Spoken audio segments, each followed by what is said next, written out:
हनुमान् श्रीपदो वायुपुत्रो रुद्रो नघोजरः अमृत्यवीरवीरश्च ग्रामवासो जनाश्रयः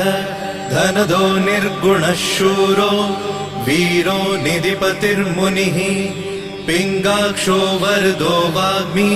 सीता शोकविनाशकः शिवः शर्वत्परो व्यक्तो व्यक्तो धराधरः पिङ्गकेशः पिङ्गरोमा श्रुतिगम्यः सनातनः अनादिर्भगवान् देवो विश्वहेतुर्जनाश्रयः आरोग्यकर्ता विश्वेशो विश्वनाथो हरीश्वरः भर्गो रामो रामभक्तः कल्याणप्रकृतिस्थिरः विश्वम्भरो विश्वमूर्तिर्विश्वाकारश्च विश्वपः